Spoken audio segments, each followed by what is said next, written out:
Lakeshore Dive, and this is our artist interview series, Chicago Handshake. And tonight we're sitting down with photographer and videographer JP Calubaquib.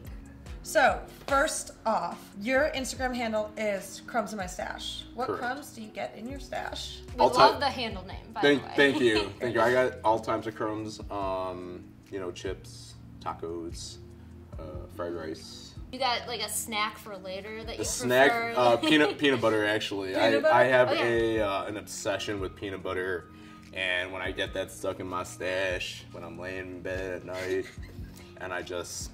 It keeps the flavor, whereas like, you know, a chip crumb is kind of just like, okay, you don't Correct. really taste it, but peanut butter, like, you get a little something. remnant. A little something. You know, they used to name the mustache the flavor saver. Did they really? That's exactly what they used to call it, and I'm proud of what I have. How and when did you know when photography was your calling? I would say after a few months of picking up a camera, I was at an internship with this clothing brand out of Cleveland, Ohio called Another Enemy, and I was shooting some fashion work, and then I took an interest in shooting music, like going to concerts, shooting like, I shot Kendrick Lamar and Wale earlier in their careers. So it's crazy, like earlier on where I was at, but then getting into it, I was like, man, this is great because this is music I listen to. I got to photograph moments that to me were very personal. And in that moment, I found myself in a bliss, you know, shooting fashion, shooting music. When I was on the road touring with the music group and there was places to stop and scenes to see, taking photos made sense to me. Would you say that you always wanted to be a photographer when you were younger, though? Like, no, when I was younger, I thought I was gonna. This is silly.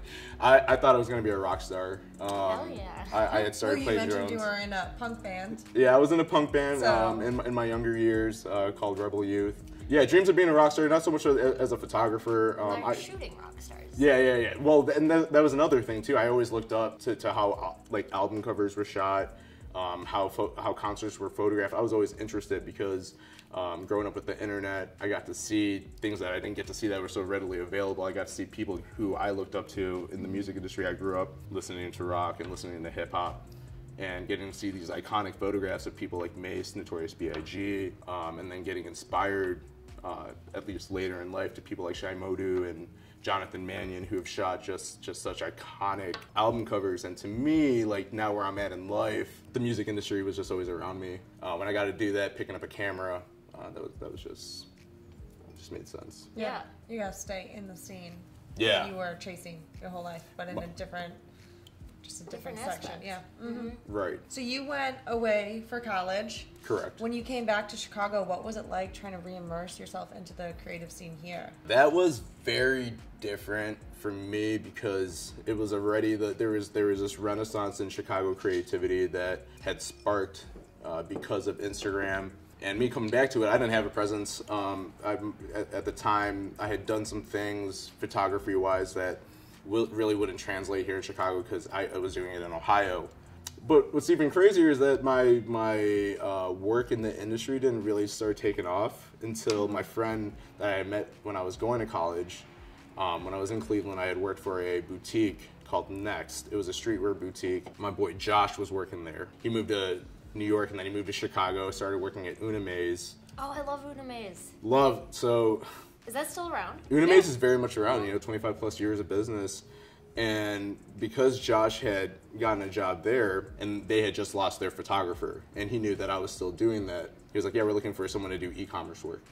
Well, I said, bet. I ended up being their... You did their social for a while, I did right? their social, e-commerce. I did some event planning for them and stuff. So Josh was kind of the catalyst. And which is even crazier to think about now. It's like, I met him in Cleveland. Yeah, that connection didn't even come from Chicago.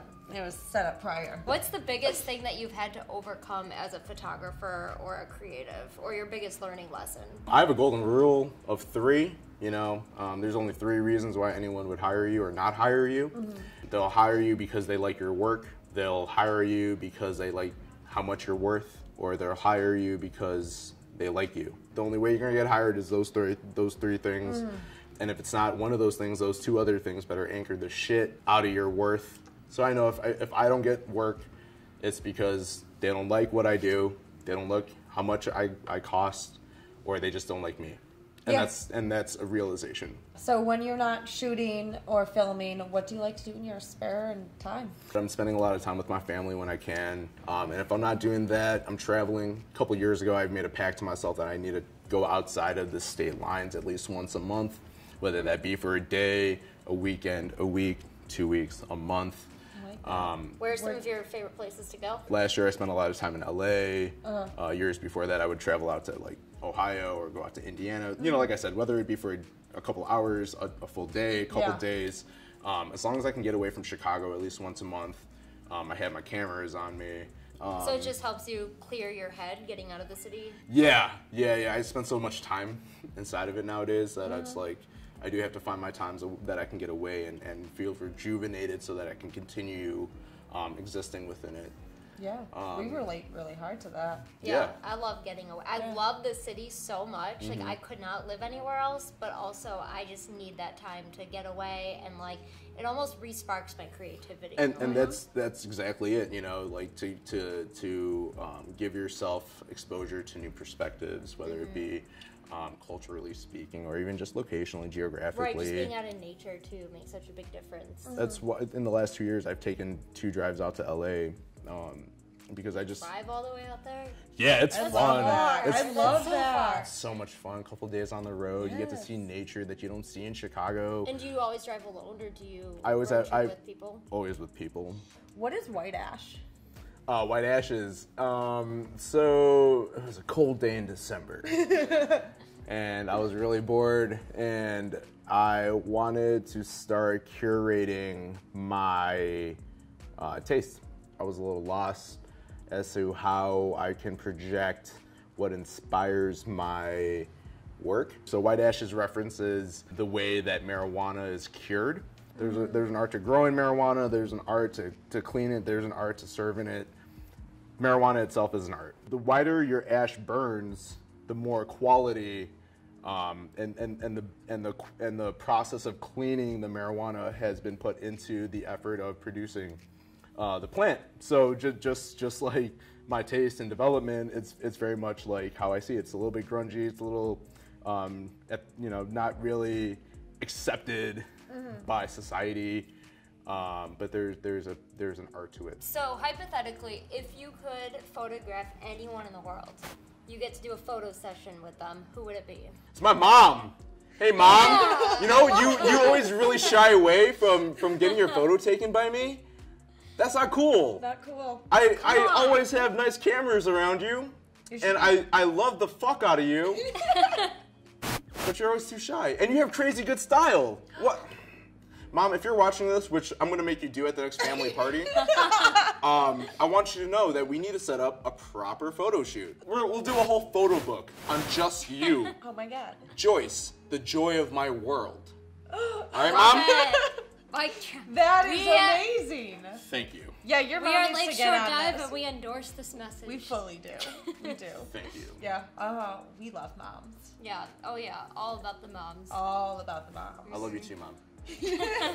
Mount Rushmore of messy foods. A bacon Loretta from Sarkis with a cheesy hash because it gets all up the mud. All up in that stash. All gets the mustache. Red Hot Ranch, double cheeseburger at 2 o'clock in the morning. King crab legs with the butter, and then lumpia Shanghai, or just some lumpia Filipino egg roll with some suka and bawang. That's like some vinegar and garlic. That should get messy as hell too, because it's like dripping and shit. Nice. Yeah. Okay. Mount Rushmore of shower songs. Sacrifices by Dreamville, J. Cole's verse specifically, because that shit resonated as fuck. Marvin Gaye's Can't Get Enough of Your Love, but the Jack Black version from High Fidelity, because it's my favorite movie of all time. Kim Possible theme song, Call Me, Beat Me, If You Want to Reach Me. Weekend's Attention. I've been listening a lot of Weekend lately. Mount Rushmore of live performers. Live performers, Kid Cudi #1, because I got to experience that shit 20 feet away from him. That shit raw as hell. Foo Fighters #2. It was a Lollapalooza, I can't forget the year, but it was raining. Downpour. Yes! Oh, one of the best. Downpour. That same weekend was Cage the Yes, Elephant. it was. And Fucking Cage... Matt kicked me in the head. Yeah, he was How drunk close as were fuck. And It was fantastic. Cage the Elephant was definitely fucking up there. So good.